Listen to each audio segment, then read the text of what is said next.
আল্লাহর নবীর একজন সাহাবী, নাম হযরত আব্দুল্লাহ রাদিয়াল্লাহু আনহু। এই ব্যক্তি এত জোরে কোরআন তেলাওয়াত করে, এত জোরে কোরআন শরীফ পড়েন, তার কোরআনুল কারীম তেলাওয়াতের জোরে আওয়াজের কারণে অন্যান্য সাহাবায়ে কেরামদের নামাজ পড়তে কষ্ট হয়ে যায়। পাশে যদি একজন জোরে কোরআন তেলাওয়াত করে আর আপনি যদি নামাজ আদায় করেন, স্বাভাবিকভাবে আপনার নামাজে সমস্যা হবে। প্রতিদিন আপনার নামাজের ভিতরে জোরে জোরে কোরআন তেলাওয়াত করার কারণে নামাজে সমস্যা হয়ে যায়। হযরতে ওমর রাদিয়াল্লাহু আনহু সহ 7-8 জন সাহাবী মিলে বিশ্ব নবীর কাছে গেলেন নালিশ করার জন্য। হযরতে ওমর বললেন, ইয়া রাসূলুল্লাহ, ওই যে আপনার সাহাবী হযরতে আব্দুল্লাহ রাদিয়াল্লাহু আনহু সারাটা দিন এত জোরে কোরআন তেলাওয়াত করে, এত জোরে কোরআন তেলাওয়াত করেন, যুবক মানুষ, তার শরীরে জোর বেশি, তার জবানের ভিতরে আল্লাহ অনেক জোর দিয়েছিলেন, এত জোরে কোরআন তেলাওয়াত করেন, আমরা নামাজ পড়তে পারি না, নামাজের ভিতরে ডিস্টার্ব হয়ে যায়, তাহাজ্জুদ পড়তে পারি না, নামাজে কষ্ট হয়ে যায়। আপনি যদি একটু মেহেরবানি করে আব্দুল্লাহকে বলে দেন, আগামী কালকে থেকে আব্দুল্লাহ জোরে কোরআন তেলাওয়াত করবে না, আগামী কালকে থেকে তুমি আস্তে আস্তে তেলাওয়াত করবে। আল্লাহর নবী সাল্লাল্লাহু আলাইহি ওয়াসাল্লাম হযরতে ওমরকে লক্ষ্য করে বললেন, ওমর, তুমি কি জানো নাকি আমার আব্দুল্লাহ সম্পর্কে তুমি কি নালিশটা করলে? আব্দুল্লাহর ঈমান কত মজবুত তুমি কি জানো নাকি? এই আব্দুল্লাহর পুরো নাম ছিল আব্দুল উজ্জা। অনেক বড় একজন ধনী ব্যক্তির সন্তান। ছোটবেলায় তার বাবা মারা গিয়েছে, চাচার কাছে থেকে থেকে বড় হয়েছেন, অনেক আদরের ঘরের দুলাল ছিলেন। এই আব্দুল উজ্জা মক্কার ভিতরে অনেক ধনী পরিবারের সন্তান ছিলেন। দামি জামা পরতেন, দামি পোশাক পরতেন, চাচার আদরে তিনি বড় হয়েছিলেন। হঠাৎ করে একদিন বিশ্ব নবীর কথা তার মাথার ভিতরে আসলো। অনেক খোঁজ খবর তিনি নিলেন, গোপনে আল্লাহর নবীর প্রতি ঈমান আনলেন, আল্লাহর প্রতি ঈমান আনলেন। গোপনে গোপনে তিনি আল্লাহর ইবাদত শুরু করে দিলেন মক্কার ভিতরে। হঠাৎ করে একদিন তার চাচা জেনে গেল আমার ভাতিজা আব্দুল্লাহ ইসলাম ধর্ম গ্রহণ করেছে। সঙ্গে সঙ্গে আব্দুল্লাহর কাছে গিয়ে বলল, আব্দুল্লাহ, শুনলাম তুমি নাকি ইসলাম ধর্ম গ্রহণ করেছো। আব্দুল্লাহ বললেন, চাচা, যদি আপনি শুনে থাকেন সত্যি আমি ইসলাম ধর্ম গ্রহণ করেছি, আমি আল্লাহকে এক হিসাবে স্বীকার করে নিয়েছি, বিশ্ব নবীকে নবী হিসাবে স্বীকার করে নিয়েছি। আর আপনি যেহেতু আমার সামনে আছেন, আপনাকে বলতে চাই আপনিও আল্লাহর প্রতি ঈমান আনেন আর বিশ্ব নবীকে শেষ নবী হিসাবে মেনে নেন। সঙ্গে সঙ্গে চাচা বলল, ভাতিজারে, এত বড় সাহস তোমার? না না, মুহাম্মাদের প্রতি ঈমান আমি আনবো না, বরঞ্চ ঈমান আনার কারণে এই মুহূর্তে তোমার শাস্তি হলো। এই মুহূর্তে তুমি আমার এই জমিন থেকে বের হয়ে যাও, কারণ যে বাড়ির ভিতরে তুমি থাকো এই বাড়িটাও আমি তোমার চাচা তোমাকে দিয়েছিলাম। সঙ্গে সঙ্গে আব্দুল্লাহ বললেন, ঠিক আছে, আপনি যেহেতু আমাকে বের করে দিতে চাচ্ছেন আমি চলে যাব, সমস্যা নাই। আব্দুল্লাহর চাচা বলল, শুধু বের হয়ে গেলে হবে না, তোমার শরীরের ভিতরে যে পোশাকটা রয়েছে এই পোশাকটা আমি তোমার চাচা তোমাকে দিয়েছি, সুতরাং পোশাকটা খুলে দিয়ে যাও। সঙ্গে সঙ্গে উপরের পোশাকটা আব্দুল্লাহ খুলে দিলেন। চাচা বললেন, উপরের পোশাকটাও খুললে হবে না, তোমার নিচে যে পোশাকটা আছে ওই পোশাকটাও আমি তোমাকে দিয়েছিলাম, পোশাকটা খুলে ফেলে দাও। আব্দুল্লাহ সঙ্গে সঙ্গে নিচের পোশাকটা খুলে দিলেন, কোনো লজ্জা করলেন না, উলঙ্গ অবস্থায় মায়ের কাছে চলে গেলেন। একটা মাত্র মা তার জমিনের ভিতরে ছিল, আর কেউ তার আপন বলতে আর কেউ নাই। সঙ্গে সঙ্গে উলঙ্গ অবস্থায় মায়ের কাছে গেলেন, লজ্জা স্থান থেকে ডেকে। আব্দুল্লাহর মা বললেন, কি ব্যাপার সন্তান আমার, তোমার শরীরের ভিতরে কোনো পোশাক কেন তোমার শরীরে নাই? আব্দুল্লাহ চোখের পানি ছেড়ে দিলেন আর বললেন, বাপ, ইসলাম ধর্ম গ্রহণ করেছি, বিশ্ব নবীর উপর ঈমান এনেছি, এই জন্য আমার চাচা আমার শরীরের পোশাকটা খুলে নিয়েছেন। ও মা, তোমাকে আমি ইসলামের দাওয়াত দেই, তুমিও ইসলামের ছায়া তলে চলে আসো।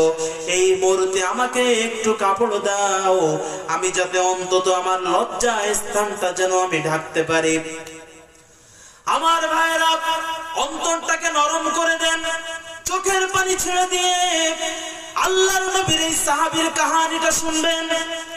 আব্দুল্লাহর মা ঘরে থেকে একটা ছোট্ট কাপড় নিয়ে আসলেন, কাপড়টাকে দুই টুকরা করে এক টুকরা তার শরীরের উপরে পড়লেন, আর এক টুকরা তার নিচের অংশের পড়লেন।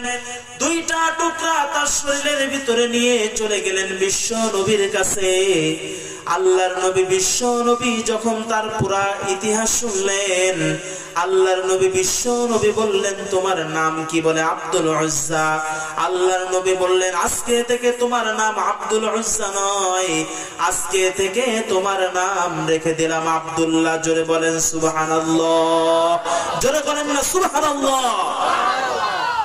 আব্দুল্লাহকে বললেন, ও আব্দুল্লাহ, যাও আসহাবে সুফফার ভিতরে যাও, যারা সেইখানে আছে তাদের কাছে চলে যাও, ওইখানে গিয়ে কোরআন তেলাওয়াত শিখবে, ওইখানে গিয়ে বিভিন্ন মাসনা মাসাইল শিখবে, সেইখানে চলে যাও। আব্দুল্লাহ সেইখানে চলে গেলেন মসজিদে নববীর ভিতরে। যাওয়ার পরে তিনি প্রতিদিন কোরআনুল কারীম তেলাওয়াত করেন, রাতের বেলায় দিনের বেলায় এত পরিমাণে কোরআন তেলাওয়াত করেন, ওই কোরআন তেলাওয়াতের কারণে পাশের সাহাবীদের নামাজে সমস্যা হয়ে যায়। আল্লাহর নবী বিশ্ব নবী বললেন, ও আমার সাহাবীরা, কার নামে নালিশ করেছো? আব্দুল্লাহর ঈমান কোন সাধারণ ঈমান নয়। আব্দুল্লাহ দুনিয়ার ভিতরে ঈমান আনতে গিয়া তার কাপড় চোপড় সব রেখে এসেছেন, তার পরিবারের মাকে তিনি ছেড়ে চলে এসেছেন। ঈমান আনতে গিয়ে নিজের শরীরের লজ্জা স্থান ঢাকার জন্য সামান্য পোশাক পর্যন্ত আব্দুল্লাহ পায় নাই। হযরত ওমর কাঁপতেছে, সাহাবায়ে কেরাম কাঁপতেছেন, চলে গেলেন, কোনো অভিযোগ করলেন না। হযরতে আব্দুল্লাহ বিশ্ব নবীর কাছে এসে বললেন, ইয়া রাসূলুল্লাহ, আমার তো দুনিয়ার ভিতরে আর কেউ নাই আপনি ছাড়া, কয়েকদিন পরে তাবুকের যুদ্ধ হবে, এই তাবুকের যুদ্ধে আপনি আমাকে নিয়ে যাবেন। আল্লাহর নবী বিশ্ব নবী তাকে তাবুকের যুদ্ধে নিয়ে গেলেন। আল্লাহর নবীর কাছে এসে আব্দুল্লাহ বললেন, হে নবী, আপনার কাছে একটা দোয়া আমি চাই, আপনি একটু মেহেরবানি করে আল্লাহর কাছে দোয়া করে বলেন, গো আল্লাহ, দুনিয়ার ভিতরে আমার বেঁচে থাকার মতন আর কোন ইচ্ছা দুনিয়ার ভিতরে নাই। ইসলামের উপরে আমি টিকে থাকতে চাই, ঈমানের উপরে আমার যেন মৃত্যু হয়ে যায়, তাবুকের যুদ্ধে যেন আমার শহীদ মৃত্যু হয়। আপনি মেহেরবানি করে আল্লাহর কাছে দোয়াটা করেন। আল্লাহর নবী বিশ্ব নবী আল্লাহর কাছে দোয়া করলেন, ওগো আল্লাহ, কাফেরদের তরবারি তুমি আব্দুল্লাহর জন্য হারাম করে দাও, আব্দুল্লাহ যেন তাবুকের ময়দানে যুদ্ধ করতে গিয়ে শহীদ না হয়ে যায়। আব্দুল্লাহ চোখের পানি ছেড়ে দিয়ে বলেন, নবীজি, আমি তো দোয়া চেয়েছিলাম যেন আমি শহীদ হয়ে যাই, আর আপনি দোয়া করলেন আমি যেন শহীদ না হই। সঙ্গে সঙ্গে বিশ্ব নবী বললেন, এই যুদ্ধের ময়দানে যদি তুমি কোন রোগে আক্রান্ত হয়ে মারা যাও, এরপরেও আল্লাহ তোমাকে শহীদি মর্যাদা দিবেন। জোরে বলেন সুবহানাল্লাহ। একদিন দুই দিন চলে গেল, কয়েকদিন পরে বিশ্ব নবীর কাছে সংবাদ আসলো। সাহাবী বললেন, হে নবী, ওই যে কিছুদিন আগে আব্দুল্লাহ নামের একজন সাহাবী আল্লাহর উপর ঈমান এনেছিল, ওই সাহাবী গতকাল রাত্রে প্রচন্ড জ্বর আক্রান্ত হয়ে মারা গিয়েছেন। আল্লাহর নবী বিশ্ব নবী সাহাবায়ে কেরামকে বললেন, ও আমার সাহাবীরা, আব্দুল্লাহর গোসলের ব্যবস্থা করো, আব্দুল্লাহর কাফন দাফনের ব্যবস্থা করো, আমি বিশ্ব নবী আব্দুল্লাহর জানাজা নিজে পড়াবো। জোরে বলেন সুবহানাল্লাহ। আব্দুল্লাহকে কবরে নামানোর সময় কবরের ভিতরে একজন দাঁড়ালেন, আব্দুল্লাহর মাথায় একজন ধরলেন, আব্দুল্লাহর পা একজন ধরলেন। কবরের ভিতরে যিনি ছিলেন তিনি বললেন, তোমার ভাইকে সাবধানে নামাবে, সুন্দরভাবে তাকে কবরের ভিতরে নামাবে। তাকে কবরে নামানোর ক্ষেত্রে যেন কোনো ধরনের কোনো অসম্মান না হয়। যিনি কবরে দাঁড়িয়ে এই ঘোষণা দিচ্ছেন তিনি অন্য কোনো ব্যক্তি নন, তিনি হলেন বিশ্বনবী মুহাম্মদুর রাসূলুল্লাহ সাল্লাল্লাহু আলাইহি ওয়াসাল্লাম। মাথা যিনি ধরেছেন তিনি হচ্ছেন হযরতে আবু বকর, পায়ের কাছে যিনি ছিলেন হযরতে ওমর। দুইজন মিলে আব্দুল্লাহর লাশটা নিয়ে কবরে নামাচ্ছেন, আর কবরের কাছে দাঁড়িয়ে যিনি লাইট ধরে রেখেছেন তিনি হচ্ছেন হযরতে বেলাল রাদিয়াল্লাহু আনহু। এই দৃশ্য যখন তিনি দেখলেন, পাশ থেকে হযরতে আব্দুল্লাহ ইবনে মাসউদ রাদিয়াল্লাহু আনহু তিনি বলছেন, আজকে যদি আব্দুল্লাহর জায়গায় যদি আমার লাশটা হতো, যে লাশের জানাজা স্বয়ং বিশ্ব নবী পড়েছেন, যেই লাশের মাথার কাছে আবু বকর ধরেছেন, যেই লাশের পায়ের কাছে হযরতে ওমর ধরেছেন, আর বিশ্ব নবী তার লাশের কাছে দাঁড়িয়ে বলছেন, আল্লাহকে সাক্ষী রেখে ওগো আল্লাহ, আজকের দিন পর্যন্ত আমি আব্দুল্লাহর উপরে খুশি হয়ে গেলাম, তুমি আল্লাহ তার উপর খুশি হয়ে যাও। আব্দুল্লাহ ইবনে মাসউদ বলছেন, আজকে যদি তার লাশের জায়গায় আমি আব্দুল্লাহ ইবনে মাসউদের লাশটা হতো, তাহলে আমার জীবনটা সার্থক হয়ে যেত। জোরে কোন সুবহানাল্লাহ।